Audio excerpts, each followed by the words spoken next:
Hello বন্ধুরা, পরিক্রমা tutorial আড্ডা থেকে সকলকে স্বাগত, শুভেচ্ছা। আশা করছি আমরা সবাই ভালো আছি। আমাদের আজকের লাইভের যে বিষয়টি সেটি হচ্ছে যে 41তম প্রিলি প্রার্থী যারা সামনে 31তম বিশেষ পরীক্ষার জন্য প্রস্তুতি যারা নিচ্ছে, তাদের জন্য প্রস্তুতিটা বাসায় বসে কীভাবে প্রস্তুতিটা নিবে, কি কি পড়বে কি করবে না, সেটা অ্যাসাইনমেন্ট ভিত্তিক যে কাজটি, সেই কাজটির লাইভ টিউটোরিয়াল আড্ডা হিসেবে আমরা বলি, সেইটারই একটা কাজ হিসেবে এই লাইভটি নেওয়া হবে। তো প্রথমে আমি সবাই যুক্ত হওয়ার জন্য আমি একটু সময় নিচ্ছি, তারপরে আমরা লাইভের বিষয় নিয়ে আমরা কথা বলবো। আমি প্রথমে দেখতে পাচ্ছি যে আমার সাউন্ডটা যাচ্ছে কি না সেটা দেখতে হবে প্রথমে, কারণ মাইক্রোফোনটা অনেক দিন আগে কেনা ছিল, এটার ব্যাটারিটা গেল কি না। রাজিয়া আক্তার সহ অনেকেই যুক্ত হয়ে যাচ্ছে। মাসুম রেজা, ওয়ালাইকুম আসসালাম। মাসুম রেজা, ভালো আছি। রাজিয়া আক্তার, আলহামদুলিল্লাহ ভালো আছি। আবদুল্লাহ আল কাউসার, রিটেনের ব্যাচ চালু করেন না কেন? আচ্ছা, জিএসি চিটাগাং থেকে বলছে রিটেন। আচ্ছা ঠিক আছে, আমি বলতেছি। সুব্রত সাহা আমাদের সাথে আছে, প্রিয়জন ইসলাম যুক্ত হয়ে গেছে, অনেকেই যুক্ত হয়ে যাচ্ছে। তো আমিও শেয়ার দিই, আমরা সবাই একটু শেয়ার করে দিই যাতে আমাদের বন্ধুরা সবাই যুক্ত হতে পারে। তো একটা ইন্টারেস্টিং ব্যাপার, অর্থাৎ 41তমর জন্য একটা নতুন সিস্টেম কিছু বলবো, দেখি এটা কেমন হয়। বাট আমরা সবাই শেয়ার করব যে আমরা আসলে 31তম যারা 41st বিশেষ পরীক্ষা দিব, 41তম দিব, তারা মূলত আমরা কীভাবে প্রস্তুতি নিব সেই বিষয়ে আমরা সবাই এখানে আমাদের মতামত দিব। সেই মতো ভিত্তিতে পরবর্তী লাইভগুলো সেভাবে নেওয়ার চেষ্টা করব সেই অনুযায়ী। যাই হোক, অনেকে যুক্ত হয়ে যাচ্ছে, দেখি আমাদের একটু শেয়ার করে দিই আমরা সবাই। কৃষিবিদ আমাদের কি বললো, সোহেল রানা আছে, thanks Sohel Rana. Bishnupuri Roy, Masum Reza, Sohel Rana, sound clear, thanks. Ruksana Srabon আছে আমাদের সাথে, নুরুল ইসলাম স্বপন, আলী হোসেন আমাদের সাথে। ভালা নাই কেন? ভালা নাই সুকান্ত বণিক আমাদের সাথে। সাউন্ড ওকে, ওকে সাউন্ড যদি ওকে থাকে তাহলে এভরিথিং ইজ ওকে। তো আমরা যে লাইভটি শুরু করছিলাম সেই লাইভটি হচ্ছে যে আগে যে লাইভটি নেওয়া হতো সেটিতে পার উইক একটা করে এরকম বোর্ড বই পড়া দিতাম। সেই বোর্ড বইয়ের ভিত্তিতে একটি পরীক্ষা নেওয়ার চেষ্টা করেছি। আসলে এক্সামগুলো পরীক্ষার কোশ্চেনটা তুলে সেখানে পোস্ট দিয়ে সেটা পরীক্ষা নেওয়াটা খুব বেশি ফ্রুটফুল হয় না। আমি একটা অপশন দিয়ে রাখি, অপশনটা যদি ভালো লাগে তাহলে আমরা ফিউচারে এটা নিয়ে কাজ করব বা চিন্তা করতে পারবো। সেটা হচ্ছে এরকম, যে কাজগুলো আমি দিব সেটা অনলাইন যদি এক্সাম হয়, সে অনলাইন এক্সামে যে মুশকিলটা হয়ে যায় সেটা হচ্ছে যে এই অনলাইন এক্সাম অত্যন্ত ডিফিকাল্ট একটা কাজ। এখানে যেটা করতে হয় যে একজন এক্সাম কন্ট্রোলার রাখতে হয়, তারপরে যিনি প্রশ্ন করে সেই প্রশ্নগুলো একটা একটা করে সেট করতে হয়, অনলাইনে দিতে হয়, দিয়ে সেই গ্রুপ মেনটেন করতে হয়, একজন কম্পিউটার অপারেটরকে রাখতে হয়। সো আমি গতবার এইরকম অন টেস্ট একটা কাজ করেছিলাম, অবশ্য অনেকে ফি দিয়ে এটা করেছিল। তো সেটাতে অনেক অনেক কষ্ট গেছে, অনেক ঝামেলা অনেক হয়ে গেছে। সো ওইটাতে যেতে গেলে আমাকে একটা টিম লাগবে, সেই টিমটা দিয়ে এই কাজটা করতে হবে। সো যদি আমরা অনলাইনে পরীক্ষা দেই তাহলে এটা ওই টিমকে আমাদেরকে আবার বিয়ার করতে হবে, কিছুটা খরচ বিয়ার করতে হবে, খুবই সামান্য। তো আমরা এমনিতেই যদি আমরা ফ্রি করি তাহলে যেটা করবো যে পরীক্ষার ওই প্রশ্নটা পোস্ট দিব, যেটা আমরা পড়া দিব সেই পড়াটা পোস্ট দিব, পোস্ট দেখে বাসায় আনসার করা যাবে, বসে বসে আনসার করা যাবে। এটা একটা পদ্ধতি। আরটা হচ্ছে যদি আমরা ওই অনলাইন ভিত্তিক যদি আনসারগুলো গোল্লাকারে থাকবে, আমরা যদি এটা পূরণ করে আনসার করতে চাই, একটা ফিক্সড টাইমের মধ্যে যদি কাজটা করতে চাই, একদম পরীক্ষার মতো করে পরীক্ষা দিতে চাই, তাহলে সেটা কী করতে হবে যে ওই যে টিম যেটা কাজ করবে সেই টিমটাকে আমাদের একটু মানে ভরণ পোষণ আর কি দিতে হবে, সেটা খরচ দিতে হবে, খুবই মিনিমাম একটা অ্যামাউন্ট দিতে হবে তাদেরকে, কারণ তারাও কষ্ট করে কাজগুলো করবে। সো ওইটার থেকে আমরা ফ্রিও করতে পারি, আমরা ওটাও করতে পারি। এটা সবাই যদি যেটা অ্যাগ্রি করবে সেটা পরবর্তী সময় সিদ্ধান্ত নিব। আচ্ছা, তো ওইটা ভিন্ন জিনিস। আজকের যে ব্যাপারটা ছিল, অর্থাৎ লাস্ট যে আমি পড়াটা দিতাম, যে একটা করে বই দিতাম, সেই বই থেকে মুশকিলটা হয়ে গেল কি, যে অনেকে আমাকে মেসেঞ্জারে বলল যে বই থেকে একটা সপ্তাহে একটা বই পড়ে সেটা পরীক্ষা দেওয়াটা সো টাফ। আসলে এটা মোটেও টাফ কোনো কাজ না, কিন্তু দেখা যাচ্ছে যে অনেকেই এটা বলছে যে অনেক টাফ হয়ে যায়। আমাদের পরিক্রমাতে যেটা করা হয় যে ওদেরকে কিন্তু পার উইক, যে জুলাইয়ের ফার্স্ট উইক থেকে প্রতি সপ্তাহে একটা করে বই পড়া দেওয়া হবে, সেই বইটা তারা 3বার রিভিশন দিয়ে সেটার উপর পরীক্ষা হবে। প্লাস আমার যে বইটা আসতেছে সেই বইটার 1000 প্রশ্ন প্রতি সপ্তাহে পড়ে সেটার পরীক্ষা দিবে। সো প্রতি সপ্তাহে কিন্তু ওরা যারা যারা কোচিংকৃত তারা কিন্তু ঠিকই পরীক্ষা দিবে, প্রতি সপ্তাহে পড়ে পরীক্ষা দিবে। বাট যারা এইগুলো আমাদের অনলাইনে যারা আছে তারা এটাকে বার্ডেন মনে করতেছে যে অনেক বেশি এটা পড়া হয়ে যাচ্ছে। সো ওর জন্য আমি একটু সিস্টেমটা ভিন্ন করে আজকে দিব, একটু ডিফারেন্ট ওয়েতে আমরা আজকে কাজটা করব। তো আমি একটু সবাইকে একটু আরেকটু দেখতেছি, দেখে আমি তারপর আমাদের আজকের যে কাজ, অর্থাৎ আজকে আমরা কী কী কাজ করব সেটা যদি আমি দেখি, সেটা হচ্ছে যে পিএইচসির সিলেবাস ভিত্তিক আজকে আমাদের হোম অ্যাসাইনমেন্ট থাকবে, সেটা নিয়ে একটু কথা বলবো আমি। তারপরে কিছু বই কী কী কিনতে হবে সেই বিষয়ে একটু কথা বলবো। আর এক্সামটা কেমন হবে সেই এক্সাম নিয়ে কথা হবে। আর একটা হচ্ছে যে একটা বই মানে টেক্সট বই বা বোর্ড বই পড়া দিব, কিন্তু এটা হচ্ছে একটা বই থাকবে 1 মাসের জন্য, সেটার একটা হোম অ্যাসাইনমেন্ট থাকবে। আর পাশাপাশি কিছু বাসায় পড়ার জন্য কিছু বই আগে থেকে কিনে রাখা, সেটা নিয়ে একটু কথা বলবো। এই হচ্ছে আজকের লাইভের বিষয়বস্তু। তো এক্ষেত্রে আমি একটু কবির উদ্দিন কি বলছে যে 25,000 প্রশ্নের বইটা, আচ্ছা 25,000 প্রশ্নের বইটা খুবই ইন্টারেস্টিং কথা, এটা অনেকেই এটা এই বইটার ব্যাপারে বলতেছে। আগে ছিল 12,500, সো ওই 25,000 প্রশ্ন সব রেডি। বইটা আমার কয়েকটা আমরা প্রিন্টও দিয়েছি, কিন্তু যাতে ভুল না বের হয় এই জন্য একটু সময় নিচ্ছি, যে ভুল যাতে বের না হয় সেই জন্য বইটা সর্বশেষ আজকে যেটা করা হলো যে এইটা 25,000 প্রশ্নের যে বইটা, এটা সব টিচারদেরকে ভাগ করে দেওয়া হলো, যাতে করে সব টিচাররা বিষয়ভিত্তিক এটা যিনি ফাইনাল প্রুফটা দিতে পারে। আমরা তো দেখলামই, দেখার পরেও যদি ভুল থাকে আবার সেই ভুলটা যাতে না থাকে এই জন্য সবাইকে এটা ভাগ করে দেওয়া হলো। সবাই এটা দেখে আমাদের 28 তারিখে এই বইটার মানে প্রুফ কপিটা জমা দিবে। 28 তারিখে জমা দেওয়ার পরে এত বড় একটা বই, এটা অনেক প্রশ্ন, 25,000 প্রশ্ন, এটাতে হিউজ ব্যাপার। এই এতগুলো প্রশ্ন এগুলো পড়তে পারলে এবং মনে রাখতে পারলে যে কোনো পরীক্ষার জন্য এগুলো এখান থেকে প্রচুর কোশ্চেন কমন থাকবে ইনশাল্লাহ।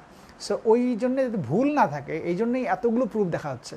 সো এটা ফাইনাল প্রুফটা 28 তারিখে আসলে আমার মনে হয় যে এটা আমরা প্রিন্টে দিলে 2-3 দিন সময় লাগবে, অর্থাৎ নেক্সট মান্থের ফার্স্ট উইক ইনশাল্লাহ বইটা পেয়ে যাবো 25,000 প্রশ্ন। এটা অনেক চাহিদা বইটার, তো আলহামদুলিল্লাহ বইটা দিতে পারলে আমারও ভালো লাগবে।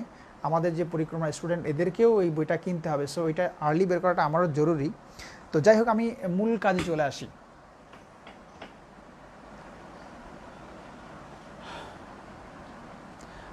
আনিক খান বলছে, স্যার গতবার পরিক্রমায় অনলাইন এক্সাম দিয়েছিলাম কিন্তু প্রশ্ন পিডিএফ পাইনি গ্রুপ থেকে। আচ্ছা আচ্ছা, ঠিক আছে, বুঝতে পারছি। সেটা হচ্ছে যে পরিক্রমার এই পরীক্ষাগুলো নিচ্ছে না তা না, পরীক্ষা নিচ্ছে তা না। আমি যেটা করছি যে কয়েকজনকে সেট করে দিয়ে তাদের মাধ্যমে পরীক্ষাটা নেওয়াই। সো তাদেরকে যেটা হচ্ছে যে তাদের আন্ডারে এটা থাকে, সো অবজারভেশন এটা থাকে। এটা যদি আমরা গ্রুপ থেকে কেউ যদি উদ্যোগ নেই, আমাদের পরিক্রমার যে গ্রুপটা আছে সেই গ্রুপ থেকে যদি কেউ উদ্যোগ নেই তাহলেও হয়। এটা এক্ষেত্রে পরিক্রমার বেনিফিট বা ওইরকম কিছু নাই। জাস্ট এক্সামটা যদি অনলাইন আমরা দিতে চাই তাহলে আমরা দিতে পারবো, এটাই জাস্ট করা সবার ভালোর জন্য, যেটা ভালো হয় আর কি সেটাই। তো আমি একেবারে মূল পড়াটা দিয়ে নিই, তারপর আমরা যদি পারি একটু আড্ডা দিব। তো আমাদের সিস্টেম একটু চেঞ্জ হবে, সেটা হচ্ছে যে আমরা পিএইচসির সিলেবাসটা প্রত্যেকেই আমরা প্রথমে ডাউনলোড করে নিব। পিএইচসির সিলেবাসটার হচ্ছে যে আমরা প্রিলিমিনারি যে পিএইচসি সিলেবাসটা আছে, অর্থাৎ পিএইচসি সিলেবাস ছাড়া তো আমাদের কোনোভাবেই কাজটা হবে না, পিএইচসি সিলেবাসটা লাগবেই। সো এটা রিটেনের সিলেবাস বা প্রিলি সিলেবাস যেটাই হোক, এটা আমাদের লাগবে। সো আমি চাচ্ছি যে আমাদের যারা গ্রুপে যারা থাকবে তারা যেন পিএইচসির সিলেবাসটা ফলো করে। পিএইচসির সিলেবাসটা ফলো করলে, যেহেতু পিএইচসি থেকে খুব চমৎকার করে একটা সিলেবাস দেয়া আছে এবং কোন টপিক থেকে কত নাম্বার থাকবে সেগুলো বলে দেওয়া আছে। সো আমার মনে হয় যে এটা খুব সুন্দর একটা অপশন যে পিএইচসি সিলেবাসটা ধরে আমরা পড়ি। যারা আমরা 41তম বিশেষ পরীক্ষায় দিব, নেক্সট পরীক্ষায় দিব, তাদের জন্য এই পড়াটা আমি আমি আমি আমি শুরু করে দিচ্ছি। অর্থাৎ আগে যেটা ছিল সেটা একটু ডিফারেন্ট হবে, অর্থাৎ আজকে থেকেই আমরা নতুনভাবে হোম অ্যাসাইনমেন্ট নেওয়া শুরু করব। এক্ষেত্রে আমি একটু আমার উইক পয়েন্ট আমি আগেই বলে নিচ্ছি, সেটা হচ্ছে যে আমার কিছু কাজের কারণে আমি অত্যন্ত বিজি থাকব, যে কারণে আমি ফিক্সড ডেট ধরে যে পড়াটা দেয়া এটা আমি হয়তো পারবো না। এটা আমি আগেই ক্ষমা চেয়ে নিচ্ছি, যে আমাকে যদি বলা হয় যে স্যার ওই টাইমে আসেন, আমি এটা পারবো না। মূলত যেটা হচ্ছে যে আমি যখন ফ্রি সময় থাকবো প্রতি সপ্তাহে চেষ্টা করব একবার করে এসে এই পড়াগুলো দেওয়ার জন্য পার উইক। আচ্ছা, যে কাজটা আমরা করব সেটা হচ্ছে আমরা এই পড়াটা দেওয়া শুরু করে দিলাম, কিন্তু তো আমরা যারা খাতা কলম আছে সবাই নিয়ে লিখে রাখি পড়াটা কীভাবে করতে হবে, খুব সুন্দর করে লিখে রাখতে হবে। আর পরে আমরা এটা যারা লিখবো তারা কেউ যদি আমরা পারিতে আমাদের গ্রুপ যেটা আছে গ্রুপে ওই পরিক্রমা যে গ্রুপটা লর্ড অফ বিসিএস সেই গ্রুপে আমরা পোস্ট দিব, পোস্ট দিয়ে বাকিরা যারা সদস্য আছে তারা যেন দেখতে পারে, এই জন্য আমরা পোস্ট দিব। সো আমি পড়াটা দেওয়া শুরু করে দেই। আমাদের নতুন সিস্টেমে পড়া, আমি দেখি এটা কেমন করে, এটা খুবই ভালো হবে আমার মনে হয়। সেটা হচ্ছে যে আমরা পুরো পিএইচসি সিলেবাসটা আমরা সামনের 4 থেকে 5 মাসের মধ্যে পিএইচসির পুরো সিলেবাসটা আমরা শেষ করে ফেলবো। সো যারা 40তম পরীক্ষা দিয়েছি, 40তম বিশেষ যারা দিয়েছি, তারাও এখানে অংশ নিতে পারবে। এই সিস্টেমে তারা পড়লে তাদেরও একটা ভালো রিভিশন হয়ে যাবে।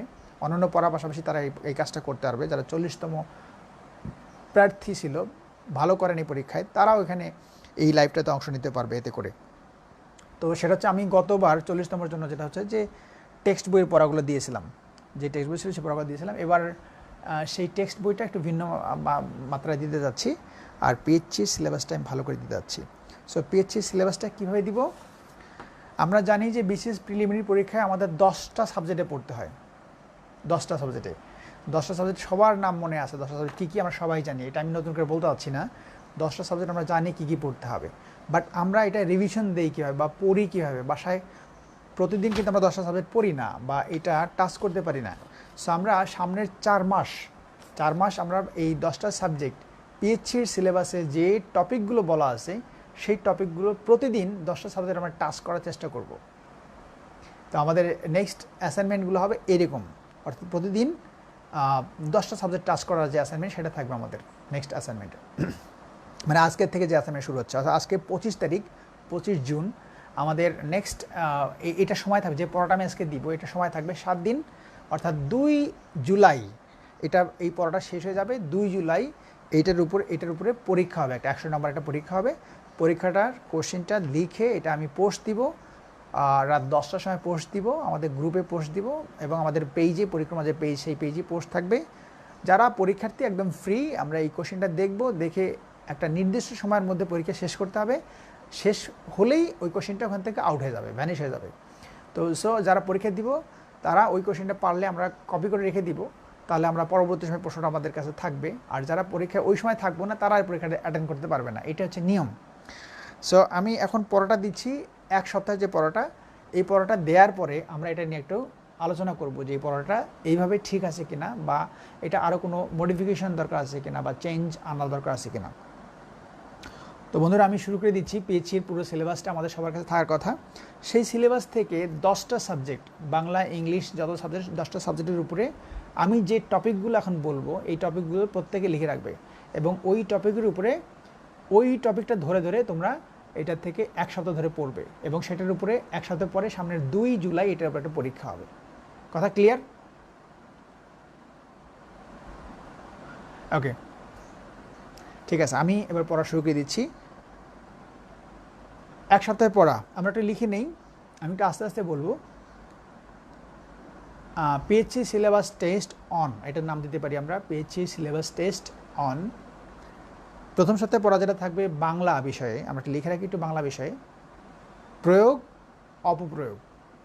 বাংলা বিষয়ের ধ্বনি, সন্ধি, কারক, সমাস, এই যে টপিকগুলো আছে সেখান থেকে একটা দিচ্ছি, সেটা হচ্ছে প্রয়োগ, অপপ্রয়োগ। বাংলা থেকে, ব্যাকরণ অংশ থেকে প্রয়োগ, অপপ্রয়োগ 1, এবং সাহিত্য অংশ থেকে শুধু চর্যাপদটা আমরা পড়ব 1 সপ্তাহের মধ্যে। তাহলে বাংলার থেকে 2টা পড়া, একটা হচ্ছে প্রয়োগ, অপপ্রয়োগ, আর সাহিত্য থেকে চর্যাপদ। চর্যাপদ খুবই ছোট একটা জায়গা, অল্প কিছু প্রশ্ন, একটা দেখে নিব আমরা, তাহলেই হয়ে যাবে। একটা কোশ্চেন, 2টা কোশ্চেন থাকে পরীক্ষায়, একটু পড়ে নিলে 1-2 আমরা কমন পাবো ইনশাল্লাহ। আর প্রয়োগ, অপপ্রয়োগ খুবই ইম্পর্টেন্ট, বেশ কিছু নিয়ম আছে যেগুলো খুবই দরকারি, এগুলো পড়ে আসতে হবে। তাহলে বাংলা থেকে পড়া দেওয়া শেষ। একটা হচ্ছে ব্যাকরণ থেকে প্রয়োগ, অপপ্রয়োগ, আর সাহিত্য থেকে চর্যাপদ। এবার আসি আমরা ইংরেজি থেকে। ইংরেজি থেকে বেশি পড়া দিব না, খুবই কম পড়া দিব প্রথম সপ্তাহে যেহেতু কাজটা। ইংরেজি গ্রামার পার্ট থেকে থাকবে জেন্ডার আর ডিটারমিনার। জেন্ডার পার্টটা আমরা যে কোনো গ্রামার বই থেকে জেন্ডার পার্টটা একটু পড়ে নিব, যে কোনো গ্রামার বই। জেন্ডার পার্ট থেকে বিসিএস পরীক্ষায় কীভাবে প্রশ্ন আসে, সেখান থেকে কোন কোন রুলসগুলো ইম্পর্ট্যান্ট, এগুলো একটা বাসায় আমরা পড়বো জেন্ডার থেকে। আর একটা হচ্ছে ডিটারমাইনারগুলো কী কী পরীক্ষা আসে, যেমন 35-এ আসছিল মাছ শব্দটা ছিল একটা ডিটারমাইনার, খুবই ইজি, বাট একটু পড়ে নিতে হবে। গ্রামার থেকে 2টো টপিকই থাকলো, একটা হচ্ছে ডিটারমাইনার আর একটা হচ্ছে জেন্ডার। ঠিক আছে বন্ধুরা, আমরা এই দুটো গ্রামার থেকে জানবো। এবার সাহিত্য, ইংরেজি সাহিত্য থেকে একটু পড়া নিব আমরা। ইংরেজি সাহিত্য থেকে আমাদের এলিজাবেথান পিরিয়ড থেকে দুজন রাইটার সম্বন্ধে আমরা পড়ে নিব। দুজন রাইটার, আমার এই যে ইংরেজি সাহিত্যের যে বইটা আছে জব ইংলিশ লিটারেচার, এটা অনেকেই কিনছে, এই বইটা এখনও নীলক্ষেতে আছে। জব ইংলিশ লিটারেচার যে বইটা আছে, এই বইটা থেকে এই রাইটারদের সম্বন্ধে বিস্তারিত বলা আছে এবং প্রশ্ন কিভাবে আসে, তারপরে কী প্রশ্ন সেগুলো আছে, সেগুলো বাসায় দেখে নিতে পারবো আমরা। দুজন রাইটার হচ্ছে, একটা হচ্ছে ক্রিস্টোফার মার্লো, এলিজাবেথান এজের ক্রিস্টোফার মার্লো, আর একটা হচ্ছে থমাস কিড। অনলি দুজন রাইটার। প্রথম একটা পরীক্ষামূলক পড়া দিচ্ছি, দেখি অল্প করে দিচ্ছি যে এক সপ্তাহের মধ্যে এই পড়াগুলো আমরা টাচ করব। সো এখানে ক্রিস্টোফার মার্লো সম্বন্ধে বিস্তারিত বলা আছে, জন্ম, মৃত্যু, তারপরে কোন কোন বই লিখেছে, তারপরে তার বিখ্যাত লাইন কোনগুলা, তারপরে তার যে বইটা আছে সেই বইটার মধ্যে ট্র্যাজেডি কিনা নাকি কমেডি, এই বিষয়গুলো থেকে আমরা ক্রিস্টোফার মার্লো এবং থমাস কিডের যেমন আছে স্প্যানিশ ট্র্যাজেডি আছে, স্প্যানিশ ট্র্যাজেডি খুব বিখ্যাত একটা নাটক। সো স্প্যানিশ ট্র্যাজেডি কোন ধরনের একটা বই, তারপরে স্প্যানিশ ট্র্যাজেডির মধ্যে মেলো ড্রামার কী আছে, ড্রামা উইদিন ড্রামা আছে স্প্যানিশ ট্র্যাজেডির মধ্যে, ড্রামা উইদিন ড্রামা হ্যামলেটের মধ্যেও আছে। সো এই যে বিষয়গুলো সাহিত্য থেকে, এগুলো সবই আমার এই জব ইংলিশ লিটারেচার এই বইটা আমার দেয়া আছে। যদি এটা ভালো লাগে এটা কিনবেন, আর না হলে তোমরা ওই যে অন্য যে কোনো বই, বাজারে যে কোনো বই দেখে, বইয়ের সূচি দেখে, বই পেজ দেখে যেটা ভালো মনে হবে সেই বইটাই কিনে সেখান থেকে এই ক্রিস্টোফার মার্লো এবং থমাস কিড এই দুজন রাইটার সম্বন্ধে বিস্তারিত পড়ে এগিয়ে যাবে। এটা হচ্ছে প্রথম সপ্তাহে পড়াতে আমি কম করে দিচ্ছি, পরের সপ্তাহে আমি একটু বেশি করে দিব। এই গেল ইংরেজি থেকে, তাহলে বাংলা গেল, ইংরেজি গেল। এবার আমরা আসি গাণিতিক যুক্তি। তো গাণিতিক যুক্তি থেকে আসলে গণিত অনেক বড় একটা চ্যাপ্টার, তারপর আমরা একটা ধরে ধরে আস্তে আস্তে এগিয়ে যাব। গণিত থেকে শুধু পাটিগণিত অংশ থেকে একটা চ্যাপ্টার দিব এই সপ্তাহের জন্য, যেহেতু 10টা সাবজেক্টে পড়া, দেখি আস্তে আস্তে দিয়ে দেখি। একটা চ্যাপ্টার সেটা হচ্ছে বাস্তব সংখ্যা। বাস্তব সংখ্যার যে চ্যাপ্টারটা আছে, তোমরা এই চ্যাপ্টারটা একটু বাসায় ভালো করে পড়বা, বাস্তব সংখ্যা। ঠিক আছে, গণিত থেকে শুধু বাস্তব সংখ্যা চ্যাপ্টারটা থাকলো, ওখানে যতগুলো প্রশ্ন গণিতের, যতগুলো বাস্তব সংখ্যা থেকে যতগুলো বিশেষ পরীক্ষা বা প্রিভিয়াস কোশ্চেন এসেছে, প্রথম কাজ হচ্ছে সেইগুলো পড়া। তারপরে বাস্তব সংখ্যা থেকে কোন কোন ধরনের প্রশ্ন আসতে পারে সেই প্রশ্নগুলো পড়া। এখান থেকে বাস্তব সংখ্যাতে সবচেয়ে বেটার হবে যে ক্লাস 8-এর এবং ক্লাস 9-এর যে বাস্তব সংখ্যা বই আছে সেগুলো পড়া।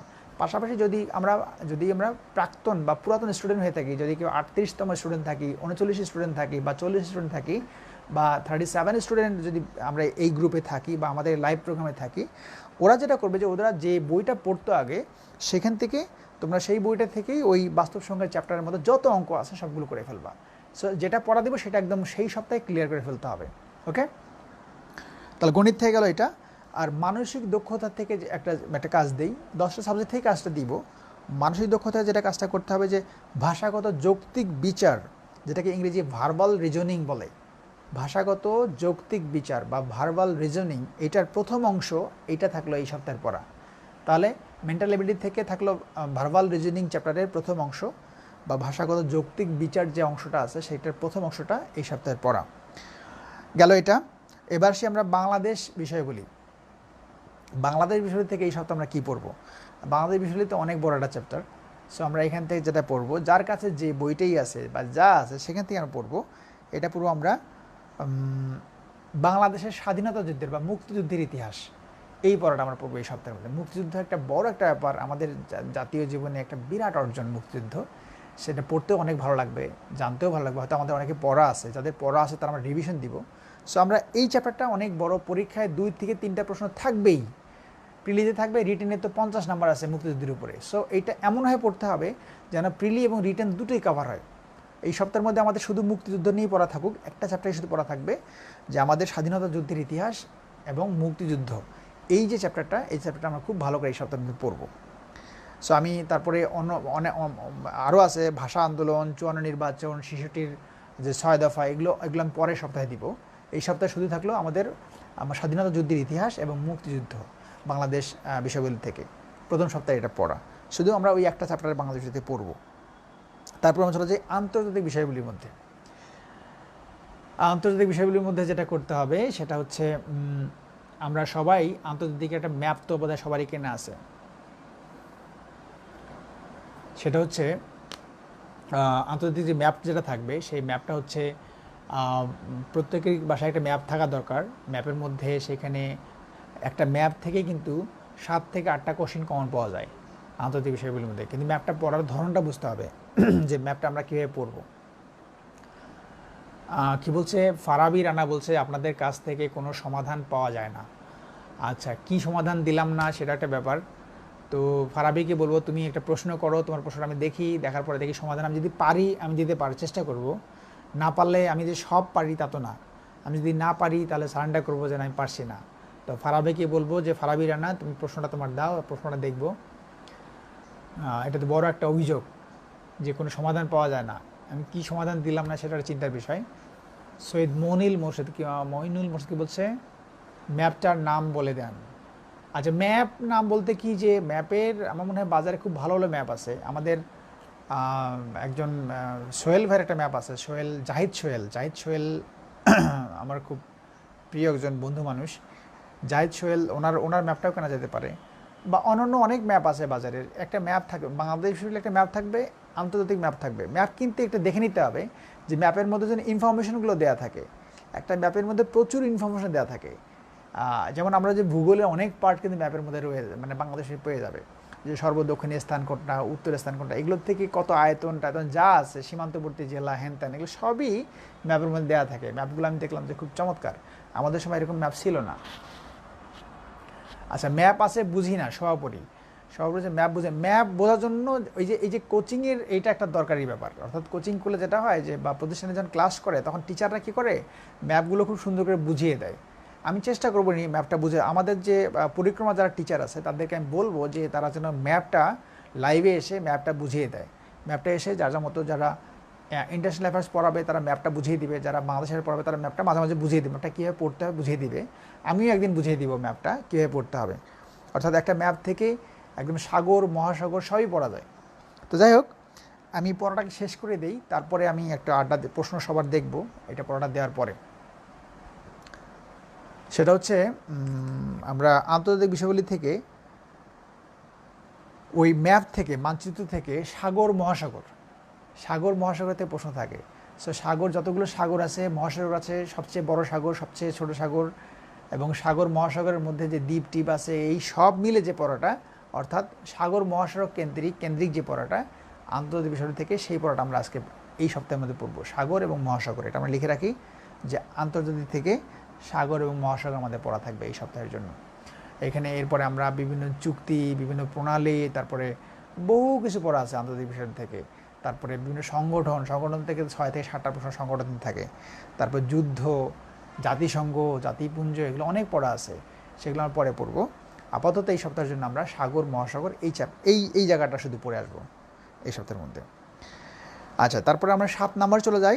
7 নাম্বার হচ্ছে আমাদের সাধারণ বিজ্ঞান থেকে একটু পানি খেয়ে নিই।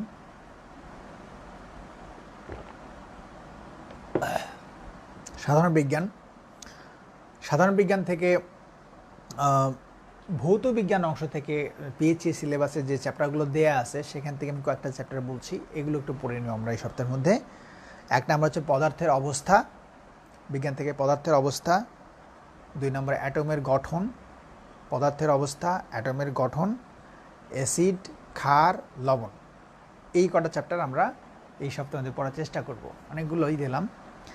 ভৌতবিজ্ঞান অংশ থেকে পদার্থের অবস্থা, অ্যাসিড, ক্ষার, লবণ, অ্যাটমের গঠন, এই কটা চ্যাপ্টার 1, 2, 3, 4, 5টা চ্যাপ্টার দিলাম বিজ্ঞান থেকে। এইগুলো থেকে খেয়াল করতে হবে যে বিশেষ পরীক্ষায় প্রশ্ন কীভাবে থাকে, এটার উত্তরটা কীভাবে করতে হয় সেটা খেয়াল করতে হবে। ঠিক আছে। মোহাম্মদ মুরাদ বলছে স্যার ইংলিশ লিটারেচার কীভাবে শুরু করব, বললে লিটারেচার কীভাবে শুরু করবো। লিটারেচার শুরু করার বুদ্ধিটা হচ্ছে যে লিটারেচার পড়ার আগে, লিটারেচার তো শেষ নাই, প্রচুর। বাংলা সাহিত্যই অনেক বড়, আর ইংরেজি সাহিত্য তার থেকেও বড়। সো ইংরেজি সাহিত্যতে ভালো করতে চাইলে এই সব পড়লে পারা যাবে না। সো ইংরেজি সাহিত্যতে যেটা করতে হবে সেটা হচ্ছে যে জায়গাগুলো পরীক্ষায় থাকে, আমি যদি বলি যে 6টা জায়গাতে পরীক্ষায় থাকে, প্রশ্ন থাকে, ওই 6টা জায়গা ভালো করে দেখতে হয়। তো ওই 6টা জায়গা কি, এটা হচ্ছে বিভিন্ন যুগের নাম, এজগুলো আর কি, বা পিরিয়ডগুলা, এখান থেকে প্রশ্ন থাকে। তারপর হচ্ছে লেখকের নাম বইয়ের নাম থেকে সবচেয়ে বেশি প্রশ্ন থাকে, লেখকের নাম বইয়ের নাম থেকে। আমার এই বইটার মধ্যে একদম কোথা থেকে প্রশ্ন থাকে এটা নিয়েই 2টা পৃষ্ঠা আছে, বলা আছে, এটা বইটা দেখতে পারেন। যেমন সূচিতে এখানে বলা আছে, ফার্স্টেই বলা আছে ইংরেজি সাহিত্য থেকে যেভাবে প্রশ্ন করা হয়। আমি আমাদের গ্রুপে এটা ছবি তুলে দিয়ে দিয়েছিলাম, বইটার এই পেজটা ছবি তুলে দেওয়া ছিল, যে ইংরেজি সাহিত্য থেকে যেভাবে প্রশ্ন করা হয়, যেমন বুকস অ্যান্ড অথর্স এখান থেকে কীভাবে প্রশ্ন করা হয়, তারপরে এজ অর পিরিয়ডস এখান থেকে কীভাবে প্রশ্ন করা হয়, কোটেশনস যে লাইনগুলো সেখান থেকে প্রশ্ন করা হয়, এভাবে দেয়া আছে। অর্থাৎ প্রশ্ন কীভাবে করা হয় এইটাকে জানা জরুরি। তারপরে যেটা হচ্ছে যে এখান থেকে একদম এজ ভিত্তিক যে পড়াগুলো সেগুলো একদম গল্পের মতো করে বলা আছে, প্রাচীন যুগ থেকে কিভাবে একটা নতুন স্টুডেন্ট কীভাবে পড়ে এটা উপকৃত হবে, এভাবে গল্প করে দেয়া আছে। তারপরে বিখ্যাত যে লেখকগুলো আছে যাদের লেখকটা পড়তে হবে তারা তো অনেক 100-র উপরে আছে। সো এখান থেকে দেওয়া আছে যে সবচেয়ে ইম্পর্ট্যান্ট 10 জন তাদের সম্বন্ধে বিস্তারিত বলা আছে, প্রশ্ন কী হবে সেটা বলা আছে, তারপরে 10 জন, তারপরে 5 জন, তারপরে বাকি এরকমভাবে ইম্পর্টেন্ট অনুযায়ী সাজিয়ে দেওয়া আছে বইটার মধ্যে। সো এই বইটা কিনে একটু ট্রাই করা যেতে পারে, অথবা যদি ভালো না লাগে অন্য বাজারে যে কোনো বই দিয়ে একটা কিনতে যেতে পারে। বই ছাড়া তো সাহিত্য আসলে পারা যাবে না, কারণ মানে আমরা তো সবাই সাহিত্যের স্টুডেন্ট ছিলাম না, তাই না? আচ্ছা, আমি এটা চলে আসি, কোনটা ছিলাম, বিজ্ঞানটা ছিলাম। বিজ্ঞানের 5টা চ্যাপ্টার পড়া দিলাম। একটা হচ্ছে পদার্থের অবস্থা, অ্যাটমের গঠন, অ্যাসিড, ক্ষার, লবণ। এই 5টা থেকে আমরা একটু ভালো করে পড়ে আসব। 8 নাম্বার হচ্ছে আমাদের 8 নাম্বার কাজটা হচ্ছে কম্পিউটার ও তথ্য প্রযুক্তি।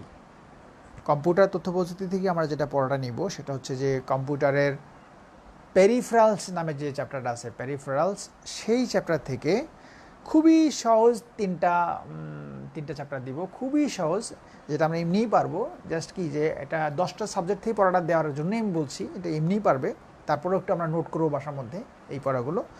একটা হচ্ছে কিবোর্ড সংক্রান্ত যত ধরনের প্রশ্ন আসতে পারে এটা পড়বে 1।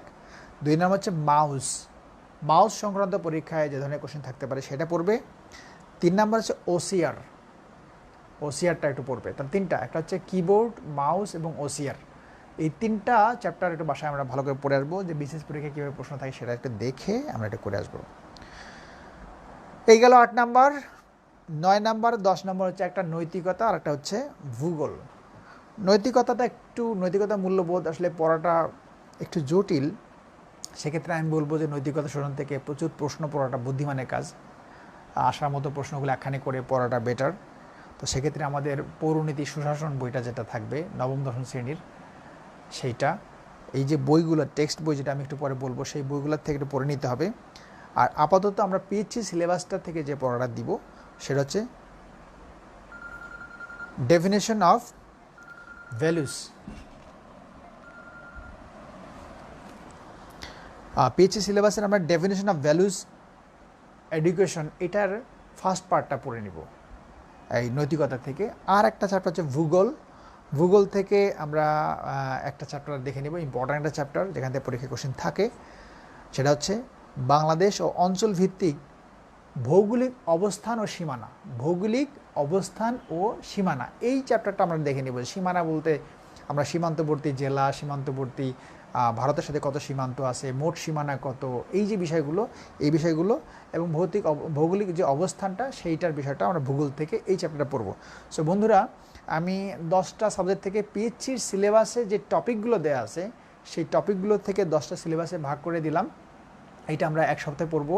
আগামী 2 জুলাই এটার উপরে পরীক্ষা হবে। 100 নম্বর একটা এমসিকিউ পরীক্ষা হবে, যে চ্যাপ্টারের নামগুলো বললাম এর উপরে একটা পরীক্ষা হবে। সো এইটার পরীক্ষার জন্য প্রস্তুতি নিব, আমরা দেখবো যে পরীক্ষার মধ্যে কতটা ভালো পারি। এইভাবে আমরা সামনে 4 মাস ভালো করে পড়ে আমরা পিএইচসির পুরো সিলেবাসটাই আমরা কভার করতে পারবো, যদি আমরা বাসায় ভালো করে পড়ি আমরা। আচ্ছা, এটা গেল। এর পাশে আরেকটা কাজ থাকবে, সেটা হচ্ছে যে এটার পাশাপাশি কাজ থাকবে, গোটা 1 মাসের জন্য আমি একটা অ্যাসাইনমেন্ট দিব। 1 মাসের, এটা হচ্ছে 1 সপ্তাহের না, পুরো 1 মাসে একটা অ্যাসাইনমেন্ট। সেটা হচ্ছে আমাদের যে টেক্সট বই যেগুলো ছিল, এই টেক্সট বইগুলো প্রতি মাসের জন্য আমি একটা করে বা 2টো করে পড়া দিব। আপাতত এই মাসের জন্য, অর্থাৎ জুলাই মাসের জন্য পড়াটা দিচ্ছি। নেক্সট জুলাই মাস পুরোটা ব্যাপী একটা বই আমরা পড়ব, সেটা হচ্ছে বাংলাদেশ ও প্রাচীন বিশ্ব সভ্যতার ইতিহাস, 9ম-10ম শ্রেণীর বাংলাদেশ ও প্রাচীন বিশ্ব সভ্যতার ইতিহাস। এই বইটা পুরো 1 মাসে পড়া থাকবে, জুলাই মাসের জন্য পড়া থাকবে। এই বইটা যেটা করতে হবে 3বার রিভিশন দিতে হবে। একবার হচ্ছে রিডিং, তারপরে হচ্ছে আন্ডারলাইন করা, যেটা আমি করে থাকি, আমাদের পরিক্রমার স্টুডেন্টরা যেটা করে, রিডিং, তারপরে আন্ডারলাইন করা, এবং থার্ড টাইম যেটা আন্ডারলাইন করা হবে সেখান থেকে তোমাদের কাজ হবে এই বইটার থেকে 301 কথা প্রকাশ বা শর্ট কোশ্চেন লিখে আনা। 300 প্রশ্ন লিখতে হবে, লিখে তোমাদের কাছে রেখে দিবে, এটা আমাকে দিতে হবে না, নিজেদের কাছে রাখবে, এটা নোট করে রাখা, পরবর্তী সময় এই নোটটা বারবার রিভিশন দেবা। সেটা হচ্ছে বাংলাদেশের প্রাচীন বিশ্ব সভ্যতার ইতিহাস, এই বইটা 3বার রিভিশন দেবা জুলাই মাসের জন্য। আচ্ছা, এইটা গেল। আর একটা কাজ করতে হবে, সেটা হচ্ছে বাসায় পড়ার জন্য, অর্থাৎ এই পড়াগুলো আমি তো পরে দিব, বাট অ্যাডভান্স পড়ে রাখার জন্য যেটা করা যেতে পারে, যারা গণিতে খুব উইক, যারা গণিত ভালো করতে চায়, তাদেরকে যেটা করতে হবে যে যারা বেশি উইক, খুবই উইক, তারা ক্লাস 5-এর গণিত বইটা থেকে শুরু করবে। 5-এর বইটা প্রথমে পড়ে সব ম্যাথ করে ফেলবে বেসিক ডেভেলপ করার জন্য, দেন 6-এর গণিত বইটা কিনবে, সেই গণিত বই কিনে তারপরে 6-এর গণিত বইটা সে সলভ করে ফেলবে। এখানে মনে রাখতে হবে একটা কথা, সেটা হচ্ছে গণিতের কিন্তু পিএইচসি সিলেবাসের চ্যাপ্টারগুলো বলে দেওয়া আছে। যেমন আমি যে বললাম বাস্তব সংখ্যা আজকে পড়া দিলাম, এরকম বাস্তব সংখ্যা, লসাগু, গসাগু, শতকরা, ঐকিক নিয়ম, তারপরে অনুপাত সমানুপাত, এরকম চ্যাপ্টারের কথা পিএইচসিতে বলা আছে। সো ওই চ্যাপ্টারগুলো ওই বইটার মধ্যে কোনটা কোনটা আছে, সো ওই চ্যাপ্টারগুলো পড়তে হবে। বই কিনে একদম এলোপাতারি সব পড়া দরকার নেই, ওইটা পড়তে হবে কীভাবে, যে উদাহরণ পড়তে হবে, তারপরে মূল কোশ্চেন সেগুলো পড়তে হবে, এভাবে পড়তে হবে। তাহলে আমরা যারা বেসিক একেবারে উইক বা ম্যাথে খুবই উইক, তারা ক্লাস 5-এর ম্যাথটা আমরা করে ফেলবো, ওই চ্যাপ্টারগুলো যেগুলো ওই পিএইচসি সিলেবাসে দেওয়া আছে, এটা শেষ হয়ে গেলে তারপরে 6-এর ম্যাথটা করে ফেলবো, তারপরে 7-এর ম্যাথ করে ফেলবো, তারপরে 8-এর ম্যাথ করে ফেলবো, তারপরে 9-এর ম্যাথটাও আমরা শেষ করে ফেলবো। যদি আমরা এই ম্যাথ সব শেষ করতে পারি, তাহলে প্রিলিতে আমরা 15-তে 15 পাবো, আর লিখিততে আমরা 50-এ 50 পাবো। লিখিততে 50, অর্থাৎ 12টা প্রশ্ন থাকবে ম্যাথ, সেখান থেকে 10টা করতে হবে। যদি আমরা এই কাজগুলো ঠিকমতো করতে পারি, তাহলে লিখিততে 50 পাবো, কোনো সন্দেহ নাই। সো এই কাজগুলো যারা ম্যাথে আমরা বেশি উইক, তারা যেহেতু হাতে সময় আছে, সুন্দর সময় আছে, তাহলে আমরা যেটা করবো, শুরু থেকে এই পড়াগুলো 5-এর বই থেকে পড়া শুরু করে দেবো। ঠিক আছে, আমি অনেকক্ষণ আলোচনা করলাম, এই কাজগুলো আমাদের পড়া থাকলো। আমি জাস্ট এখন আমরা 3-4 মিনিট থাকবো, যদি কারো কোনো প্রশ্ন থাকে সেই প্রশ্নগুলো দেখে আমাদের লাইভ ক্লোজ করে দিব। আমাদের পড়া যেটা দিয়েছিলাম, যদি আমরা পারি কেউ লিখে এটা গ্রুপে পোস্ট দেওয়ার চেষ্টা করবো, তাহলে এটা ভালো হবে। সো আমি প্রশ্নগুলো নিতে চাচ্ছি যে কারা এই পড়াগুলো যেটা দিলাম এটা কেমন হলো এটা জানাও, তাহলে এটা নিয়ে আমরা কথা বলতে পারি যে পড়াটা কেমন হলো। এটা কি মানে সবার জন্য বেশি ডিফিকাল্ট হবে, নাকি এটা করলে ভালো হবে, এটা একটু জানিয়ে দিলে তাহলে এটা একটা নতুন একটা চিন্তা। যদি আমরা এটা ভালোভাবে করতে পারি, তাহলে পিএইচসি সিলেবাসটা কভার হবে। যারা আমরা আগেরবার পরীক্ষা দিচ্ছি তারাও করতে পারবো, যারা এবার নতুন দিচ্ছি তারাও করতে পারবো, সবার জন্য এই কাজটা হবে। আর পাশাপাশি আমরা বোর্ড বই, টেক্সট বইগুলো বাসাতে পড়বই, আর আমি মাসে মাসে একটা অ্যাসাইনমেন্ট দিবই। আমাদের পরিক্রমা যেটা করা হয় সেটা হচ্ছে যে একদম এই যে জুলাইয়ের ফার্স্ট উইকে যেটা করা হচ্ছে, এটা অত্যন্ত সুন্দর একটা ব্যাপার। প্রতি সপ্তাহে একটা করে বোর্ড বই পড়া দিয়ে সেই বোর্ড বইয়ের উপরে 100 নম্বরের এমসিকিউ করা, এবং যে আমার যে জব সলিউশন যে বইটা আসতেছে, যেটা 25,000 প্রশ্নের প্রশ্ন আসতেছে, সেটার থেকে 1,000 প্রশ্ন পড়া দিয়ে সেটার উপরে 1,000 প্রশ্নের উপরে 100টা লিখিত পরীক্ষা নেওয়া। সো 2টা পরীক্ষার প্রতি সপ্তাহে একটা করে দিতে হবে, 200 নম্বর একটা স্টুডেন্টকে দিতে হবে প্রতি সপ্তাহের মধ্যে, অর্থাৎ খুবই টাইট শিডিউল। যারা পরিক্রমা থাকবে তাদেরকে অত্যন্ত কঠোর শৃঙ্খলার মধ্যে যেতে হবে। এটা সামনের মাস ফার্স্ট উইকতে শুরু হচ্ছে। এইটা যারা অনলাইনে ফ্রি আছে তারা এটা হয়তো পারবে না, কারণ এত টাইট শিডিউল থাকতে পারবে না।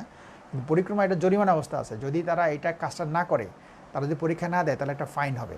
এবং সেই ফাইনটাও এটা খুব মজার ব্যাপার হচ্ছে যে ফাইন তুলে সবাই মিলে খাওয়া বা একটা গিফট করা বা গিফট দেওয়া, এইভাবে খুব মজার একটা ব্যাপার আছে। সেটা হচ্ছে নেক্সট মান্থ থেকে এটা হবে। কিন্তু আমরা অনলাইনে যারা দিব, যারা ঢাকার বাইরে আছি, অনেক দূরে আছে, যারা কোচিং করতে পারে না বা কারো হেল্প নিতে পারে না, তাদের জন্য আমরা যেটা দিচ্ছি যে তাদের জন্য এতটা কঠোর হওয়া তো সম্ভব না, আর ওইভাবে হোম অ্যাসাইনমেন্টটা আদায় করাও সম্ভব না। সো এইখানে যেটা হচ্ছে আমি পড়া যেটা দিব, সিরিয়াসলি এটা নিতে হবে এবং সেভাবে কাজটা করতে হবে। 25,000 বইটা পড়লে কেন টেক্সট বই পড়বো, এই একজনের প্রশ্নটা করছে। দুটোই করতে হবে, এই জন্যই করতে হবে যে 25,000 প্রশ্নের মধ্যে টেক্সট বই এবং জব সলিউশন, তারপরে ভার্সিটি অ্যাডমিশন কোশ্চিন, সব কোশ্চিন মিলিয়ে দেওয়া আছে। আর টেক্সট বই পড়তে হবে নিজেকে নিজের মতো করে স্ট্রং করা, ফাউন্ডেশনটা স্ট্রং করার জন্য, অর্থাৎ ওটা তো প্রশ্নগুলো সাজিয়ে দেওয়া আছে, আর এখানে যেটা করতে হবে নিজেকে প্রশ্নগুলো ক্রিয়েট করতে হবে, তৈরি করতে হবে, যে এই একটা বই থেকে প্রশ্ন কিভাবে হতে পারে এইটার মানে ক্রিয়েটর হতে হবে, প্রশ্ন ক্রিয়েটর, অর্থাৎ প্রশ্নকর্তা নিজেকেই হতে হবে।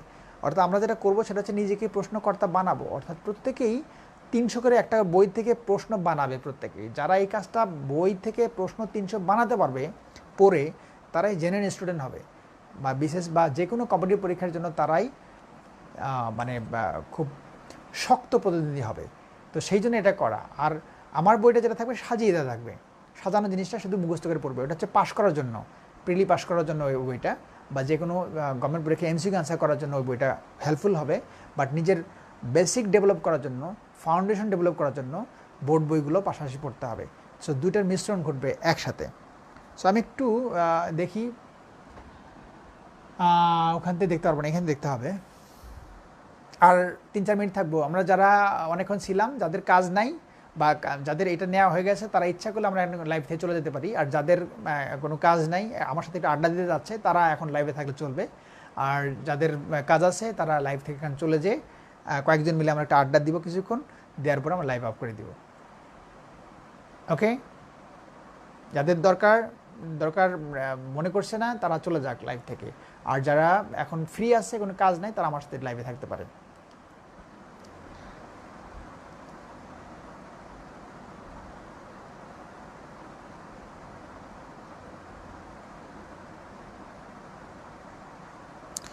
প্রশ্নই দেখতে পাচ্ছি না।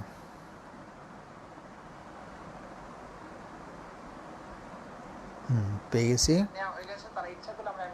আচ্ছা, এবার প্রশ্নগুলো পাচ্ছি। হ্যাঁ, আমি প্রশ্নগুলো দেখি। এখনও 200-র উপরে আছে। তাহলে কি সবার কাজ নাই, সবাই ফ্রি নাকি? আচ্ছা, কি বলছে Raisul Islam Raju, sir text books বলতে কি কি বুকস মিন করছেন, একটু ডিটেলস বলবেন? টেক্সট বই বলতে যা যা মিন করছি তা হচ্ছে, আমি এর আগে অনেকবার এই টেক্সট বইগুলোর নাম বলছি, এই জন্য আজকে আর বলি নেই। যেমন বাংলা ভাষা ও সাহিত্য থেকে যেটা থাকে, যে বাংলা ভাষার ব্যাকরণ বইটা 9-10-এর যে ব্যাকরণ বই সেইটা, তারপরে বাংলা সাহিত্যের ইতিহাস মাহবুল আলমের যে বইটা, বাংলা সাহিত্যের ইতিহাস, তারপরে লাল নীল দীপাবলি বইটা, তারপর উচ্চতর স্বনির্ভর বিশুদ্ধ বাংলা ভাষা শিক্ষা সেইটা। আর এখান থেকে টেক্সট বই হচ্ছে বাংলা ভাষার ব্যাকরণ, এই বইটা টেক্সট বই। এইভাবে আমরা যদি দেখি যে গণিত থেকে 7ম শ্রেণীর টেক্সট বইটা, 8ম শ্রেণীর যেটা মানে পাঠ্য বই যেটা আর কি টেক্সট বই, সেটা কথা বলছি। এইভাবে বাংলাদেশ বিষয় থেকে আছে বাংলাদেশ ও বিশ্ব পরিচয়, তারপরে বাংলাদেশ ও প্রাচীন বিশ্ব সভ্যতার ইতিহাস, এরকম ভূগোল বই থেকে ভূগোল ও পরিবেশ, তারপরে হচ্ছে মাধ্যমিক ভূগোল বা ভূগোল আমরা যেটা দেখি 9ম-10ম শ্রেণীর যে বইটা সেইটা, তারপরে কম্পিউটার থেকে উচ্চ মাধ্যমিক কম্পিউটার শিক্ষা, যেটা প্রকৌশলী মুজিবুর রহমান লিখছেন, এটা হচ্ছে দ্বাদশ শ্রেণীর, একাদশ দ্বাদশ শ্রেণীর যে বইটা সেইটা। এই বইগুলোর কথা বলছি যে বোর্ড বই। এগুলো আমি লিস্ট আগে অনেকবার বলেছি, আমি যদি কারো কাছে না থাকে তাহলে পরে আর একবার এটা বলে দিব। এগুলো আমরা বাসার মধ্যে পড়ে নেব। তো আমরা একটু কমেন্টে জানিয়ে দিই যে আমাদের এই পড়াটা ঠিক আছে কিনা। মোহাম্মদ শাহজালাল রহমান আশিক বলছে প্রজেক্ট 100-র খবর কি? হ্যাঁ, আমার আড্ডার সময় চমৎকার একটা প্রশ্ন করছে যে প্রজেক্ট 100-র খবর কি। প্রজেক্ট 100 বলতে এটা খুব মহৎ একটা উদ্যোগ ছিল, কিন্তু উদ্যোগটা ব্যাপারটা হয়ে গেছে কি, যে এইটার ব্যাপারে আমি যে একটা জায়গায় যে এই কাজটা করে আসব এই সময়টা আমি পাইনি, বাট আমার মাথায় আছে। তো সেইটার ক্ষেত্রে কিছু পয়সা করিও রাখা আছে যাতে করে এটা কাজটা করতে পারি। বাট এই কাজটা সামনে আমি করব, একটা ফ্রি সময় পেলেই এক টান দিয়ে চলে যাব যে এই কাজটা করে প্রজেক্ট 100 যে কাজটা সেটা করে আসবো। কিন্তু খুব বড় আকারে এই কাজটা করতে পারবো তা মনে হচ্ছে না, বাট ছোট হলেও কাজটা করবো ইনশাল্লাহ। তারপরে আমাদের সাথে আছে সোনিয়া ব্যাপারী আছে, আসমা খাতুন আছে। হ্যাঁ, আসমা খাতুন বলছে আসি, গুড। তারপরে জুয়েল রানা বলছে স্যার আমার রেজাল্ট খারাপ, আমার কি বিসিএসে কোনো প্রবলেম হবে? রেজাল্ট খারাপদের কিন্তু আমি অনেকবার বলছি, রেজাল্ট খারাপ বা আমি ঢাকা ভার্সিটি পড়ি না বা আমি অমুক জায়গায় পড়ি না, এগুলো নিয়ে কিন্তু অনেক কথা বলছি আগে। রেজাল্ট খারাপ বা ভার্সিটির সমস্যা, এগুলো কোনো সমস্যা না। কারণ প্রিলিমিনারি পরীক্ষা বলি আমরা, লিখিত পরীক্ষা বলি আমরা, কোথাও আমার রেজাল্ট কি, আমি কি সেকেন্ড ক্লাস না আমি ফার্স্ট ক্লাস না আমি গ্রামের কোনো কলেজ থেকে আসলাম, কোথাও লেখা থাকবে না। আমি দেখতে কেমন, আমি টল না শর্ট, কিচ্ছু থাকবে না। জাস্ট আমি খাতায় কি দিলাম সেটা লেখা থাকবে। সো আমি যদি খাতায় ভালো করতে পারি তাহলেই আমি গেইনার। আর এখানে অনার্সে যে সাবজেক্ট পড়লাম ওই সাবজেক্টের ভূমিকা এখানে কি, কোনো ভূমিকা তো নাই, খুবই সিম্পল। বাট আমরা 9-10-এ 6 থেকে 9 দ্বাদশ একাদশ দ্বাদশ শ্রেণী পর্যন্ত আমরা যেই পড়াগুলো পড়তাম ওই পড়াটা আর চলমান ঘটনাবলী যে চেঞ্জগুলো আসে সেগুলো, এই দুটোর মিশ্রণ করে দিই বিশেষ ক্যাডার। সো আমার মনে হয় যে সবচেয়ে ইজিয়েস্ট এক্সাম হচ্ছে বিশেষ পরীক্ষা, বাকি সবগুলো ডিফিকাল্ট। বাট বিশেষটাই আমার কাছে মনে হয় যে অপেক্ষাকৃত ব্যাংক জব বা অন্যান্য ইয়া থেকে ইজি, বিশেষ ক্যাডার হওয়াটা, জাস্ট একটু ভালো মতো বুঝে পড়া, এই বুঝে পড়ার মানসিকতাটা থাকা এবং এবং বারবার পড়া, ধরে থাকা, এই বিষয়গুলো খুব ইম্পর্টেন্ট বিষয়।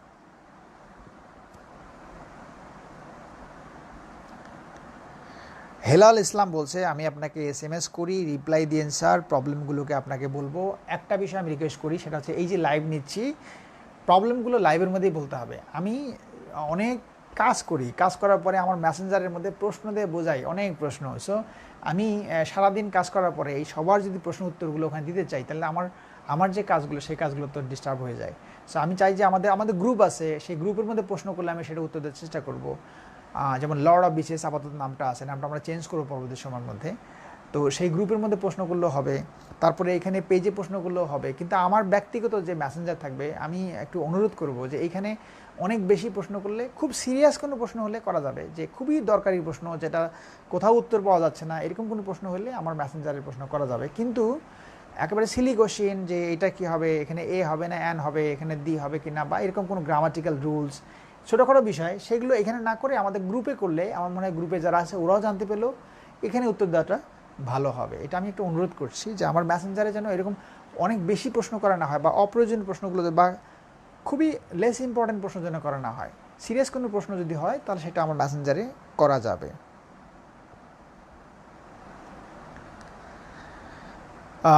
রুহুল আমিন রাজ্জাক বলছে 25,000 বই কবে পাবো? 25,000 প্রশ্নের বইটা ইনশাল্লাহ আমরা নেক্সট মান্থের ফার্স্ট উইকেই নিয়ে আসবো। 28 তারিখে আমাদের সব প্রুফ কপিটা জমা হবে একখানে, অর্থাৎ 3বার প্রুফ দেখা হয়েছে যাবত 25,000 প্রশ্নের বইটা। 3বার দেখার পরও মনে হচ্ছে যে যদি কোনো ভুল থাকে, এই জন্য আরও প্রুফ দেখার জন্য আমি আরও যারা টিচার তাদের প্রত্যেকেই সাবজেক্ট ওয়াইজ এই বইটা দিয়ে দিয়েছি, ভাগ ভাগ করে দিয়ে দিয়েছি। বাংলার জন্য একজন স্যারকে দিয়েছি, গণিতের জন্য একজনকে দিয়েছি, এরকম ভাগ ভাগ করে দেয়া আছে। সবাই প্রুফটা দেখে দিলে সবার কাছে অনেকের চোখের মধ্যে কিছু না কিছু ভুল বের হবে। সেই ভুলগুলো চাচ্ছি যে কারেকশন করে 28 তারিখে আমার হাতে আসবে, এবং 29 তারিখে আমরা যদি এটা প্রিন্টে দেই, হয়তো আমাদের নেক্সট মান্থের ফার্স্ট উইকে 1 তারিখ বা 2 তারিখ বইটা চলে আসবে ইনশাল্লাহ। আসলে আমি জানিয়ে দিব।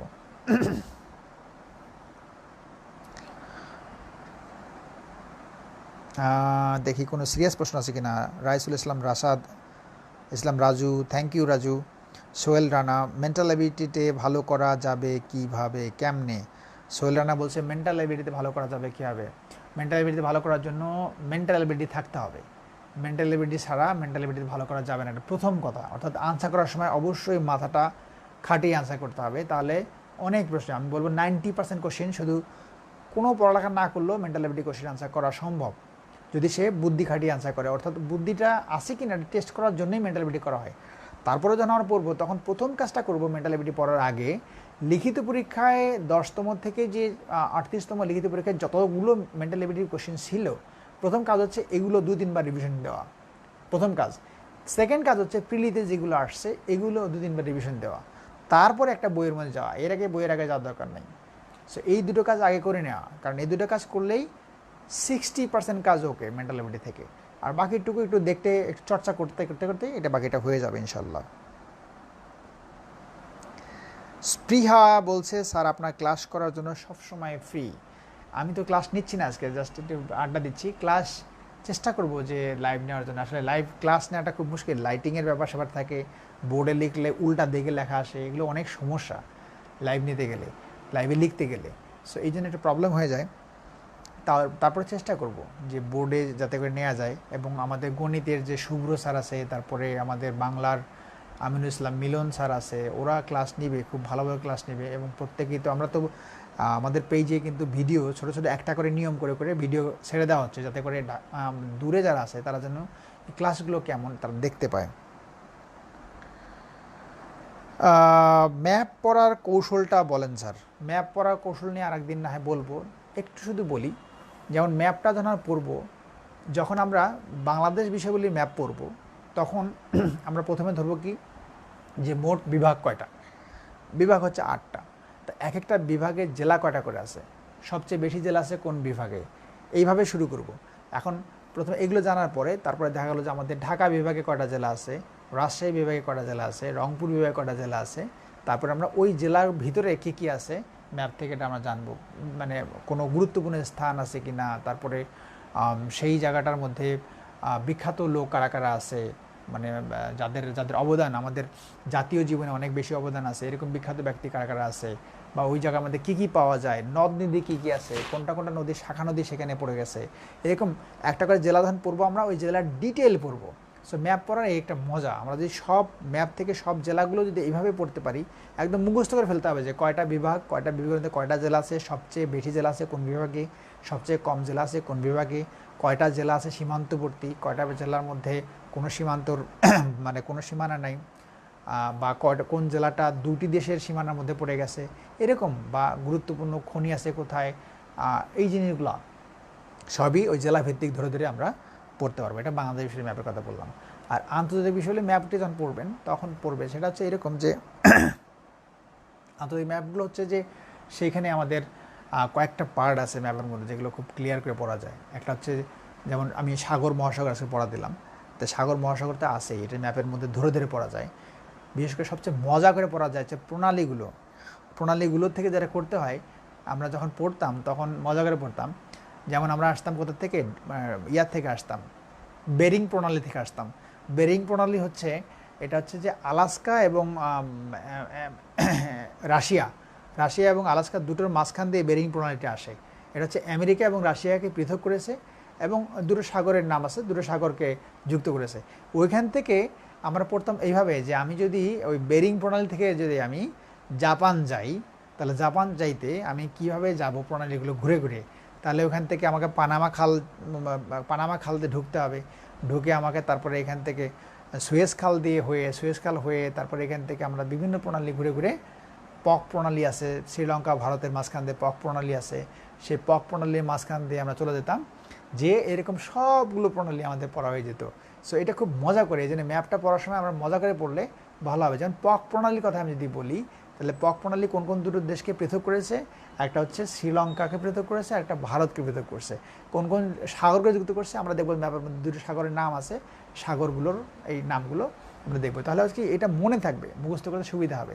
এরকম জাভা প্রণালী আছে, সুন্ডা প্রণালী আছে, তারপরে পানামা খাল আছে, জিব্রাল্টা প্রণালী আছে, সো বেরিং প্রণালী, এরকম আমরা দেখবো যে অনেক বসফরাস প্রণালী, এরকম অনেকগুলো প্রণালী আছে। সো এই প্রণালীগুলো আমরা পড়তে পড়তেই দেখবো যে কোন কোন দেশের নাম মনে থাকবে, দেশের রাজধানীর নাম মনে থাকবে, তো যেটা দেশে পাল্টে যাবো সেই দেশে সব কিছু আমরা পড়ে যাবো। সো এইভাবে ম্যাপ ধরে পড়লে সবচেয়ে পড়াটা কাজে লাগবে। সো বন্ধুরা, আমার অনেকক্ষণ সময় হয়ে গেছে, এখনও অনেকেই যুক্ত আছে, থ্যাঙ্কস যারা যুক্ত আছে। আমি আজকে লাইভ থেকে বিদায় নিতে যাচ্ছি। লাস্ট একটা প্রশ্ন নেব, যদি কারো এরকম সিরিয়াস কোনো প্রশ্ন পাই। রোজা ইসলাম বলছে কি যে স্যার 1991-এ জন্মসাল হলে এখন কি প্রথম থেকে বিসিএসের জন্য প্রিপারেশন নেওয়া ঠিক হবে? 1991 সালে জন্ম হলে সমস্যা কোথায়? মনে রাখতে হবে যে বিসিএসের প্রিপারেশন নিতে হবে আমার মতে থার্ড ইয়ার থেকে, যখন তৃতীয় বর্ষ উঠবো আমরা, তখন থেকে আমরা বিসিএসের প্রিপারেশন নিব, not second year, not first ইয়ার।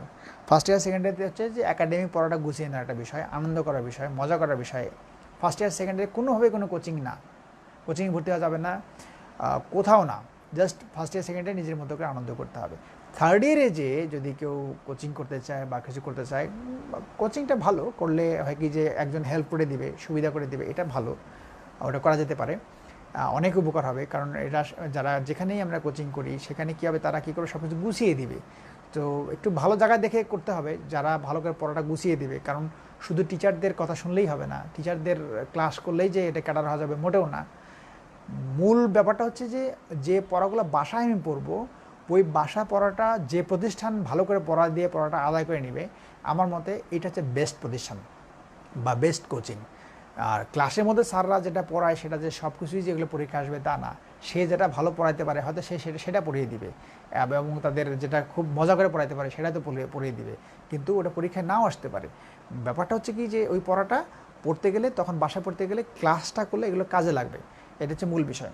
তো বাসায় পড়াটা হচ্ছে মুখ্য বিষয়, মনে রাখতে বাসায় প্রচুর পড়তে হবে। আর যেই কোচিং বা যেই প্রতিষ্ঠান বাড়ির কাজ বেশি করে দিবে এবং সেই বাড়ির কাজ বুঝে নিয়ে পরীক্ষা বেশি করে নিবে, প্রচুর পরীক্ষা নেবে, আমার মতে সেটা হচ্ছে বেস্ট প্রতিষ্ঠান, সেটা সেইভাবে চিন্তা করে পড়তে হবে, কারণ ওইটাই জরুরি, ওটা ছাড়া ভালো কিছু করা অসম্ভব। আচ্ছা, যাই হোক, মানে আমি প্রতিষ্ঠানে যদি কেউ যায় তাদের উদ্দেশ্যে বলতেছি আর কি, অন্যদিকে দেখার দরকার নেই। ওকে, আরিফুল ইসলাম সবুজ বলছে স্যার আজকে লাইভ মিস করছি, কাইন্ডলি পড়াটা একটু রিপিট করবেন। রিপিট করাটা একটু একটু কষ্টকর হবে। আরিফুল ইসলাম সবুজকে বলছি যে আমার এটা লাইভটা দেয়া থাকবে, এটা সামনের 1-2 দিন থাকবে, এটা দেখে আমরা এটা একটু পড়াটা দেখে নিব একটু কষ্ট করে ভাইয়া। আমি আসলে এটা আবার রিপিট করতে গেলে অনেক কষ্ট হবে, অনেকগুলো কথা বলতে হবে, সেটা আমি দুঃখ প্রকাশ করছি, এটা আসলে পারবো না। এটা দেখে নিও একটু, প্রথম দিকে টেনে নিয়ে যেখান থেকে পড়াটা দেওয়া হলো ওখান থেকে পড়ে নিলেই হবে, একটু টেনে টেনে দেখতে হবে। আচ্ছা, আমি একটু নাম দেখতেছি কারা এখনও যুক্ত আছে ওদেরকে দেখতেছি। আমাদের আকাশ মেহেদি আছে আমাদের সাথে, আনন্দ ঘোষ এখনও আছে আমাদের সাথে, সাইমন নকিব চন্দ আছে আমাদের সাথে, যুগল আমাদের সাথে আছে।